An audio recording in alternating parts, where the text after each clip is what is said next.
우리에게 주어집니다. 여러분 은혜 안에 사셨죠? 네, 오늘 또 그 은혜가 우리에게 주어지고 있습니다. 그런데 이 하나님의 은혜는 매일 평범하게 일상생활에서도 주어지지만 오늘 본문에 입각하자면 이 갑작스럽게 찾아온 위기 속에서도 하나님의 은혜는 우리에게 찾아온다라고 말씀하십니다. 소돔과 고모라 심판의 내용이 오늘 본문에 등장합니다. 롯의 가족, 롯과 그의 가족을 구원하기 위해서 하나님께서 천사를 보내십니다. 이를 통해서 은혜의 때가 있고 또 순종의 때가 있음을 우리에게 말씀해 주십니다. 창세기 19장은 말씀드린 것처럼 소돔과 고모라의 죄악을 심판하시기로 작정하신 하나님의 그 참담한 마음을 우리에게 소개하고 있습니다. 창세기는 하나님의 창조를 시작으로 이어진 성경입니다.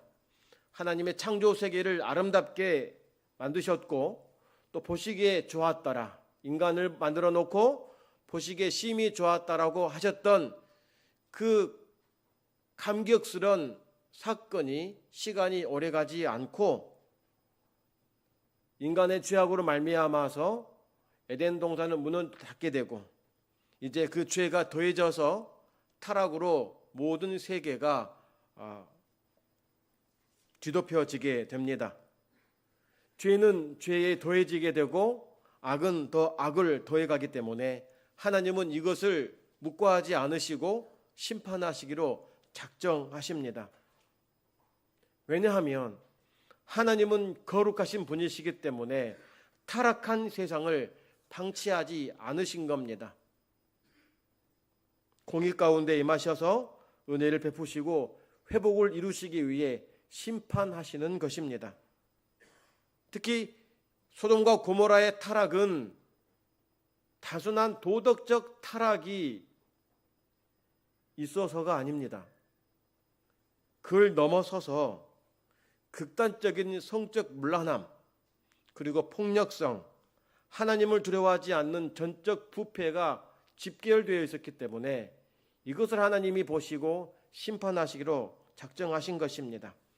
에스겔 16장 49절부터 50절 말씀이 어떻게 말하는지 함께 다 같이 읽어보도록 하겠습니다. 내 아우 소돔의 죄악은 이러하니 그와 그의 딸들에게 교만함과 음식물의 풍족함과 태평함이 있음이며 또 그가 가난하고 궁핍한 자를 도와주지 아니하며 거만하여 가증한 일을 내 앞에서 행하였습니다. 아멘. 소돔의 죄를 또 넘어 있죠? 읽어봅시다. 뒷구절. 그러므로 내가 보고 곧 그들을 없이 하였느니라. 아멘. 자, 소돔의 죄악은 교만함을 넘어서서 음식물의 풍족함입니다. 이게 왜 죄가 됩니까? 자기밖에 모르는 것입니다. 나눠주질 않는 겁니다. 가난한 자를 돕지 않은 것이죠. 가증한 일을 행한 것입니다. 즉 총체적 타락이 모여 있었기 때문에 마침내 하나님께서 심판하시기로 작정하신 것입니다. 하지만 그 심판 가운데에서도 롯과 그의 가족만큼은 피할 길을 예비하신 것이죠.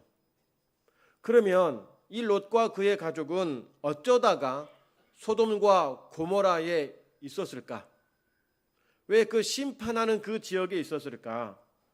본래 사실 롯은 아브람과 함께 하나님을 믿고 따랐던 사람입니다. 아브람의 조카이죠.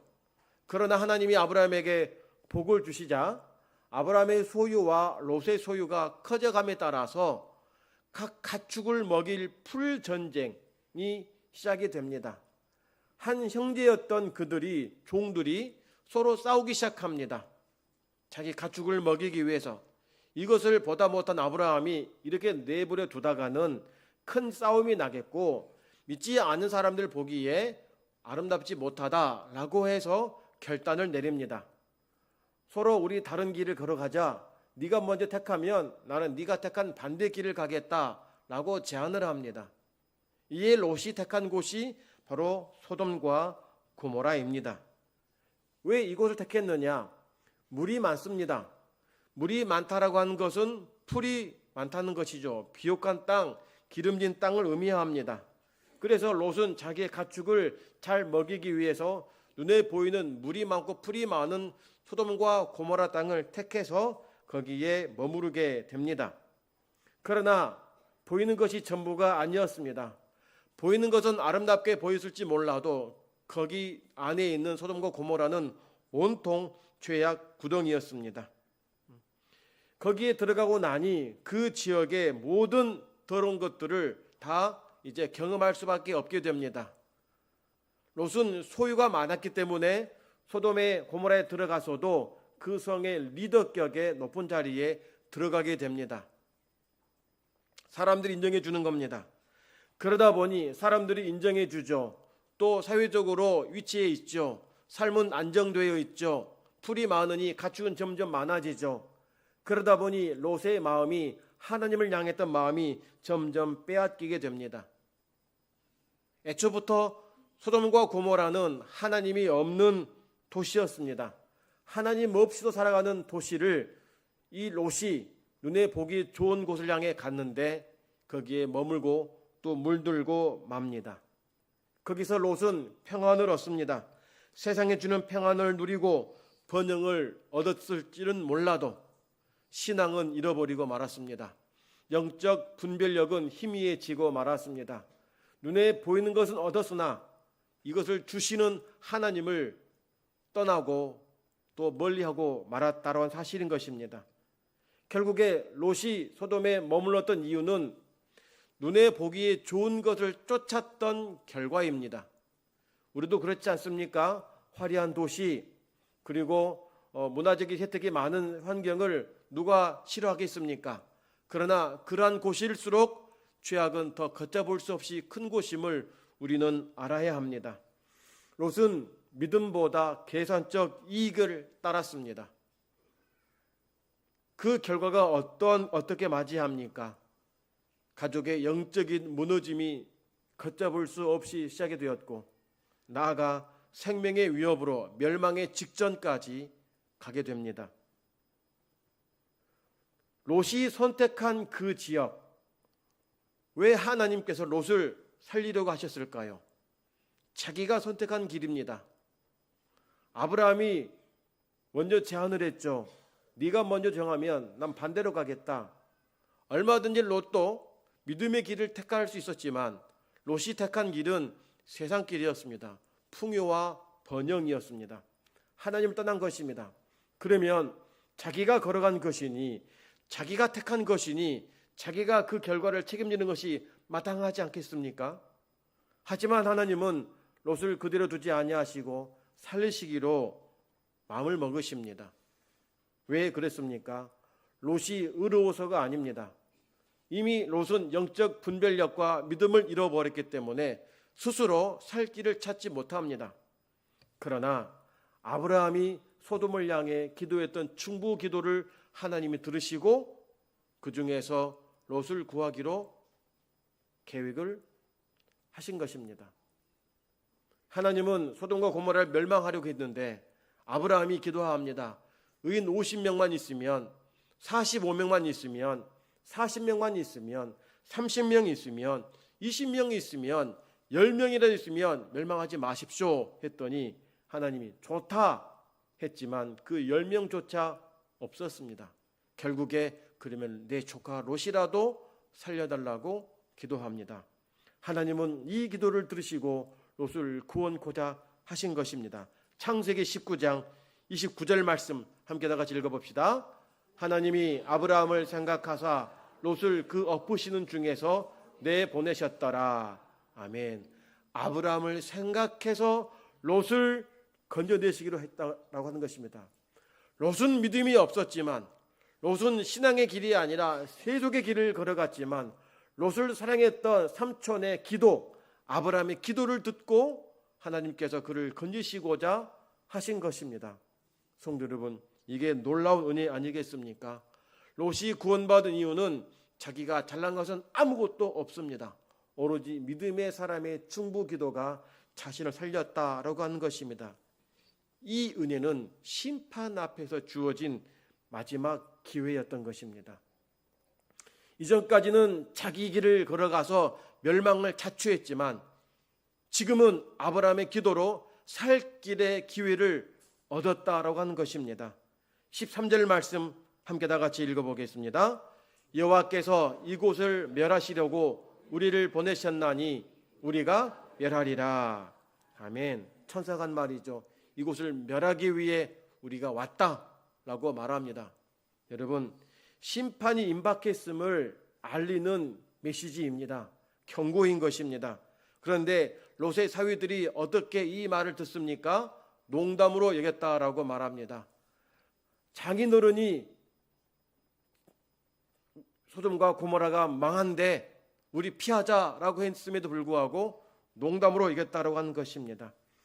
갑작스런 심판의 경고가 그들에게 현실적이지 않음을 그들은 그렇게 여긴 것입니다. 무슨 소리입니까? 하늘을 보십시오. 저렇게 맑은 하늘인데 무슨 망합니까?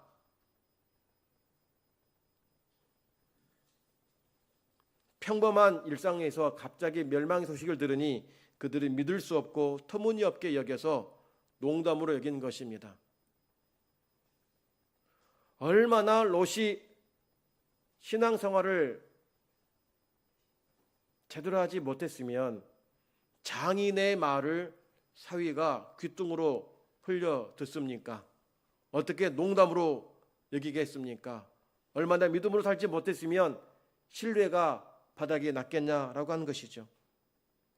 오늘도 그렇지 않습니까? 임박한 진노 곧 멸망할 것이다. 심판의 날이 곧 다가온다. 주님 곧 다시 온다. 라는 그 복음 앞에 대부분의 사람들은 받아들이지 않습니다. 인정하지 않습니다. 무슨 헛소리를 한다. 그날이 언제 오냐? 천국이 있긴 하냐? 죽으면 가는 곳이 맞냐?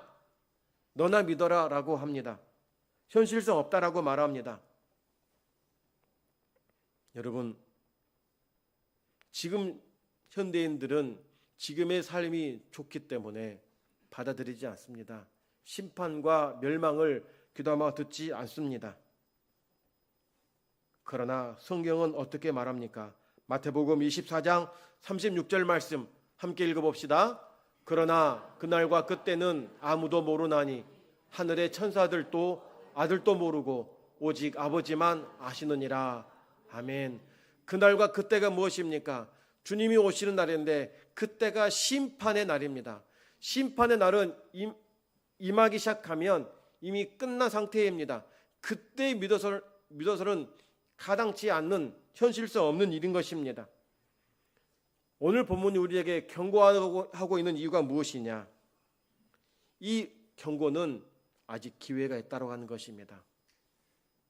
우리가 멸망하러 왔다, 멸하러 왔다라고 하는 것은 이제 피할 수 있는 시간이 있으니 빨리 움직여라, 빨리 도망가라 라고 하는 것입니다. 그렇지만 그들이 어떻게 했습니까? 믿음으로 반응하지 않았습니다. 멸망하고 말았습니다. 구원의 기회를 잃어버리고 말았습니다. 농담으로 여겼으니 그들이 하나님을 찾겠습니까?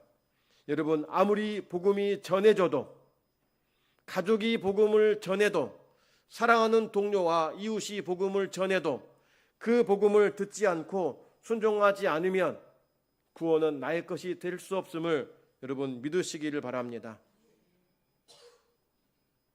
복음은 내가 믿고 고백하고 따라야 합니다. 듣는 것만이 전부가 아닙니다. 멸망하니 도망가라는 것입니다. 더 이상 죄악된 도시에 머물지 말고 살기 위해 도망가라는 것입니다. 더 이상 죄악된 세상 가운데 머물지 말고 하나님께 피하라는 것이죠. 예수님 안에 머물라는 이 메시지를 우리는 농담처럼 여기서는 안 될 줄 믿습니다. 성도 여러분, 믿음으로 주님의 말씀을 받으시고 순종의 길로 주 앞에 서시기를 바랍니다. 롯의 사위들은 농담으로 여김으로 말미암아서 그 기회를 놓치고 말았습니다. 여러분, 오늘 이 시간, 지금 말씀을 듣는 이 시간도 여러분에게 마지막 기회가 될 수 있음을 알아야 합니다. 기회는 영원하지 않습니다. 오늘 주일 못 지켰으니 다음 주일 지키면 되지라고 하지만 그걸 누가 장담합니까? 내일 보다라고 하지만 내일의 시간을 누가 장담합니까? 지금 붙잡지 않으면 어느 순간 그 문은 닫히게 되고 열리지 않습니다. 닫히면 끝입니다. 성도 여러분, 지혜로운 사람이 어떤 사람입니까? 미래를 대비하는 사람입니다. 미래를 준비하는 사람입니다. 놓아 보십시오. 하나님의 말씀을 듣고 사람들의 조롱 속에서도 6, 70년간 묵묵히 방주를 지어 심판을 대비했고 그 안에 들어갔습니다. 수십 년간 방주를 만들면서 사람들에게 보여주었습니다. 곧 심판할 것이니 같이 방주를 만들고 들어가자라고 했지만 그 수십 년 동안 사람들은 거부하고 노아를 비방하고 조롱하기 바빴습니다. 드디어 비가 내리고 문이 닫히자 문 열어달라는 아우성 소리에도 노아는 문을 열 수가 없었습니다. 하나님이 닫으셨으니 노아는 할 수 없는 것입니다. 다 죽고 말았습니다. 요셉 보십시오. 총리로 올라오면서 7년의 풍년 동안 다가올 7년의 흉년을 대비해서 얼마나 많은 민족과 사람들을 살렸습니까? 여러분, 이처럼 하나님의 말씀은 믿고 대비하고 순종으로 나아갈 때에 우리에게 은혜가 됨을 믿으시길 바랍니다. 우리가 사는 길입니다. 따라서 하나님의 경고는 우리를 돌이키게 하시려는 하나님의 사인입니다. 경고를 들었다는 것은 또 아직 늦지 않았다는 것입니다. 아직 은혜의 시간이 남았으니 지금부터라도 순종해서 말씀 안에 거하기를 하나님께서 요구하고 있는 것입니다. 이것이 복음의 은혜입니다. 복음이 들려졌다라고 하는 것은 아직도 나에게 예수님 믿을 기회가 주어졌구나, 마음 열고 예수님 영접할 시간이 있구나라고 우리는 받아들여야 합니다. 이것이 하나님의 인내이자 자비입니다. 하나님의 인내는 언제까지 주어지지 않습니다. 기다려다가 마지막에 이제 심판의 날이 다가오면 하나님 다시 한 번만요, 지금 갈게요 라고 해봤자 이미 시간은 끝나버리고 맙니다. 기회 있을 때 하나님 은혜의 손길을 내밀 때 여러분 손잡고 주 앞에 나아가시기 바랍니다. 말씀드린 것처럼 복음은 농담이 아닙니다. 가벼운 이야기가 아닙니다. 우리를 살리는 진리의 말씀임을 믿으시길 바랍니다. 복음은 죽음과 심판 앞에서 예수님만이 우리의 유일한 구원자라고 하는 것을 선포하는 우리를 살리시는 하나님의 말씀이기 때문에 우리가 이 말씀을 받아야 영원한 삶을 살게 됩니다. 왜 그렇습니까? 모두가 심판받아 마땅한 존재들이기 때문입니다. 로마서 3장 23절 말씀 함께 다 같이 읽어보겠습니다.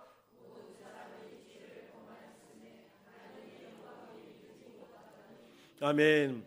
누구도 예외가 없고 누구도 스스로 구원할 수 없습니다. 그렇기 때문에 하나님께서 예수님을 우리에게 보내주셔서 구원의 길을 여신 것입니다. 우리 힘으로는 길을 찾지 못하고 나아갈 수 없으니 하나님이 보내신 예수님 아들 독생자를 믿기만 하면 영생할 수 있는 은혜를 우리에게 주시겠다고 하는 것입니다. 그 예수님께서 십자가에 죽으셨다가 부활하신 주님, 그를 믿으면 심판이 아니라 영원한 생명을 얻는다는 그 축복의 메시지를 우리에게 말씀하고 있고 지금 여러분들이 주의 종을 통해 듣고 있으니 이 시간 여러분 마음 여시고 주님을 마음에 영접하시기를 바랍니다. 이건 간절한 초청입니다. 경고는 초청입니다. 지금도 늦지 않았으니 지금이라도 주님 앞에 나오라고 말하는 것입니다. 우편 강도가 죽기 직전에 내 생명을 내 영혼을 주께 맡깁니다. 이 긴박한 시간에 주님을 영접했을 때 주님은 그 영혼을 데려가 주셨습니다. 여러분, 그러면 우리도 이렇게 말할 수가 있죠. 그러면 죽기 직전에 예수님 믿으면 되겠네. 여러분, 우리가 죽기 직전에 어떻게 합니까? 자다가 주님이 부르실지 어떻게 합니까? 가다가 뜻하지 않은 사고를 만나서 죽게 될지 어떻게 합니까? 누가 질병 얻을 줄 어떻게 알겠습니까? 우리 인생은 알지 못합니다. 그렇기 때문에 주님 부르실 때에 여러분 핑계하지 마시고 농담으로 여기지 마시고 주 앞에 돌아와 영원한 생명의 은혜를 누리시기를 주님의 이름으로 축복합니다. 두 번째로는 은혜의 때는 머물거릴 수 없는 순종의 때임을 우리에게 말씀해 주고 있습니다. 15절 말씀 함께 읽어보겠습니다. 동틀 때에 천사가 롯을 재촉하여 이르되 일어나 여기 있는 내 아내와 두 딸을 이끌어내라. 이 성의 죄악 중에 함께 멸망할까 하노라. 아멘. 천사가 롯을 재촉합니다. 일어나 빨리 가라. 내 아내 데리고 두 딸을 데리고 얼른 이 성에서 나가라고 말합니다. 왜 사위는 말 안 했을까요? 농담으로 얘기했으니 배제한 것입니다. 그래도 같은 식구니까, 아버지고 남편이니까 말은 듣지 않습니까? 머뭇거리니까 사위는 농담으로 여기지 말은 듣지 않지.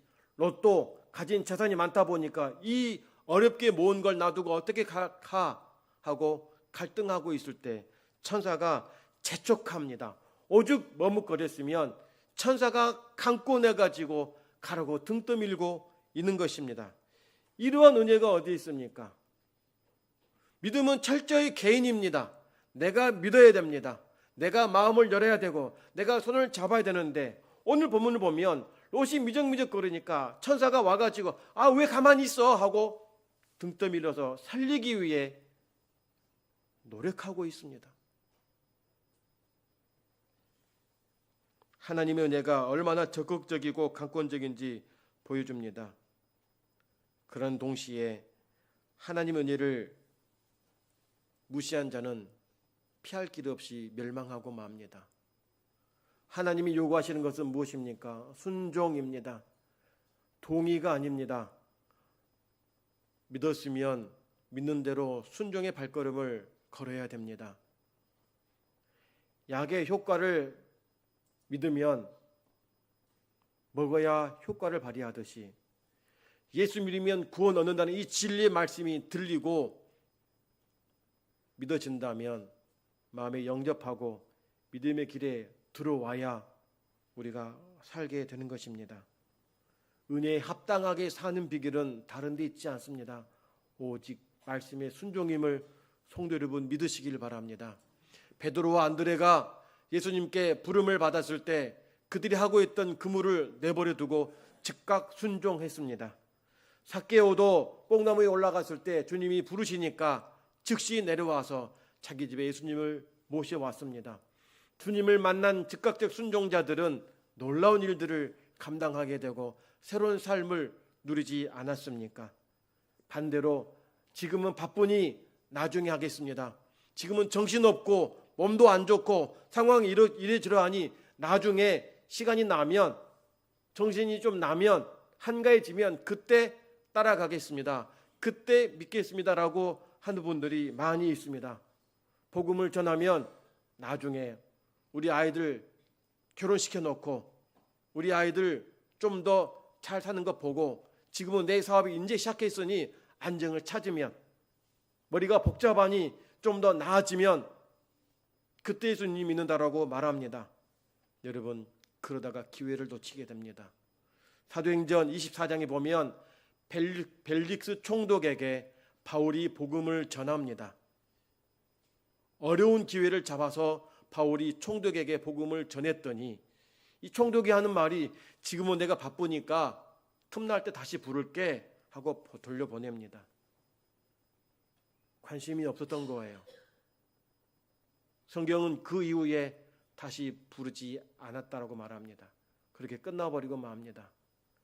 그러면 벨릭스 총독의 운명은 어떻게 됩니까? 구원받지 못한 삶인 것입니다. 성도 여러분, 지금이 순종할 기회입니다. 다음으로 미뤄서는 안 됩니다. 의사가 당신 지금 수술하지 않으면 곧 죽습니다 이렇게 말했는데 우리 아이들이 지금 너무 어려요. 좀 더 키우고 하면 안 될까요? 결혼을 앞두고 있는데 결혼하고 하면 안 될까요? 하는 일이 많이 있는데 나 빠지면 아무것도 안 되는데 그러다 마치면 안 될까요? 여러분, 누가 손해일까요?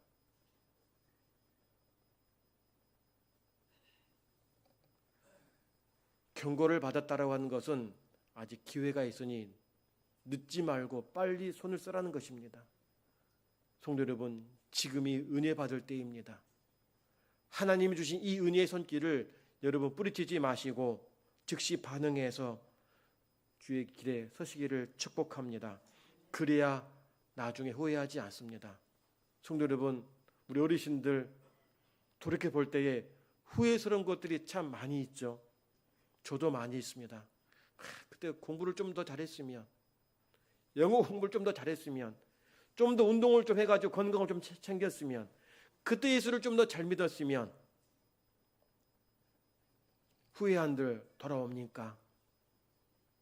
몸은 이미 다 망가지고 가진 것도 없고 힘도 없습니다. 고린도후서 6장 2절 말씀, 하나님이 뭐라 말씀하시는지 함께 읽어보겠습니다. 보라, 지금은 은혜 받을 만한 때요. 보라, 지금은 구원의 날이로다. 보라, 지금은이에요. 지금이라고 말합니다. 나중 얘기하지 않습니다. 아무리 내가 할 일이 많이 있고 빠지면 안 될 일이라 하더라도 은혜 받을 때를 놓치지 말라고 하는 것입니다. 왜 지금이어야 합니까? 우리의 생명이 영원하지 않기 때문이에요. 나중 얘기하지만 말씀드린 것처럼 그 나중을 누가 담보할 수 있겠습니까? 누가 장담합니까? 누가 이것을 지켜줍니까? 하루살이가 내일 보자라고 했을 때 그 내일은 어디에 있는 것입니까? 오늘 숨쉬고 있는 이 시간, 내일 숨쉴지 멈출지 누가 알겠습니까? 나이 먹은 사람이라고 먼저 갑니까? 병든 사람이라고 먼저 갑니까? 그렇지 않습니다. 하나님이 부르시면 다 놓고 갈 수밖에 없습니다. 큰 일을 앞두고 있어도 막대한 일을 많이 하고 있는 사람일지라도 주님 데려가시면 그것 놓을 수밖에 없는 것 아니겠습니까? 하나님께서 우리에게 손 내미신 손을 여러분 뿌리치지 마시고 적극 잡으시기 바랍니다. 끝에만 잡지 마세요. 여차하면 놀려고 하지 마십시오. 꽉 잡으시길 바랍니다.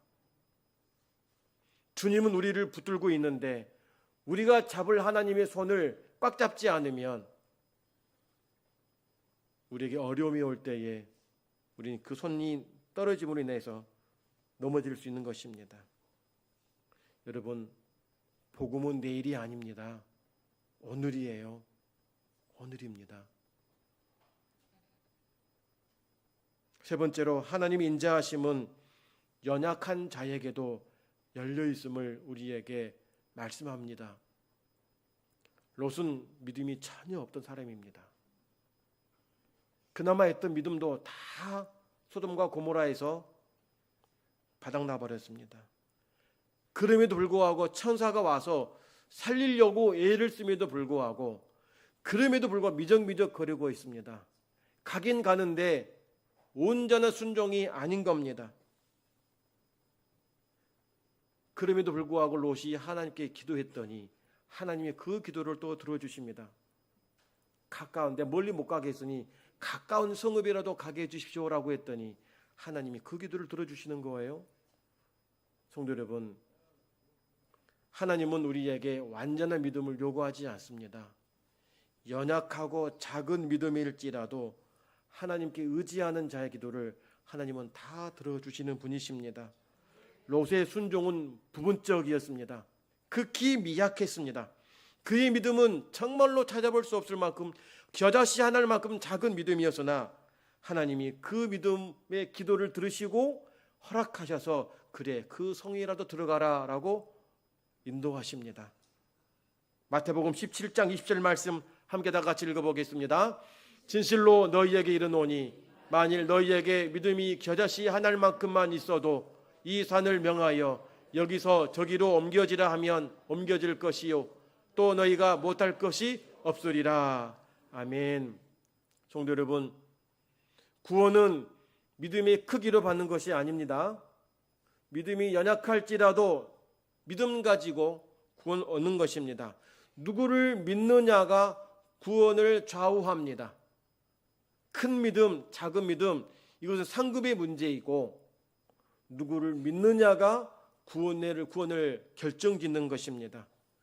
베드로가 제자였지만 무리를 걷는 주님을 보고 걸어가다가 빠질 때 주여 나를 구원하소서라고 했을 때 주님은 믿음이 적은 자여 왜 의심하느냐라고 책망하면서도 건져주지 않습니까? 믿음이 적음으로 빠졌을 때에도 살려달라는 그 기도에 하나님은 응답하시는 것처럼 우리의 믿음이 작다 하더라도 그래도 주님밖에 없습니다라는 그 믿음을 하나님은 찾고 있는 것입니다. 우리의 믿음이 상한 갈대와도 같고 꺼져가는 심지와도 같은 우리들일지라도 사람들은 너 쓸데없어, 넌 효유 쓸모가 없어라고 내치겠으나 우리 하나님은 꺾지 않고 끄지 않고 오히려 우리를 붙들어 주시는 분이심을 믿으시길 바랍니다. 이사야 42장 3절 말씀 함께 고백합시다. 상한 갈대를 꺾지 아니하며 꺼져가는 등불을 끄지 아니하고 진실로 정의를 시행할 것이며. 아멘. 성도 여러분, 주님 앞에 나아갈 자격이 없다라고 아직도 여겨지십니까? 나 같은 자가 어떻게 주님 믿을 수 있을까? 띄엄띄엄 듬성듬성 믿는 이 껍데기 신앙인데 내가 구원받을 수 있을까라고 할지 모르나 하나님은 그러한 연약한 자를 지금도 기다리시고 계십니다. 성도 여러분, 혹시 하나님의 경고 앞에서 여전히 농담처럼 여기고 있는지 돌아보시기 바랍니다. 순종을 요구하고 있는데 순종을 미루고 지체하고 있지 않은지 한번 돌아보시기 바랍니다. 하나님의 명령 앞에서 이런저런 핑계 삼아서 내로놀려 하고 있지 않은지 여러분 돌아보시기 바랍니다. 지금이 은혜 받을 때이고 지금이 순종의 때입니다. 하나님은 저와 여러분들이 예수 안에 구원받고 은혜 받으며 주와 동행하기를 지금도 원하십니다. 성도 여러분, 주님과 동행하는 믿음의 길을 걸어가시기를 주의 이름으로 축복합니다. 찬양합시다.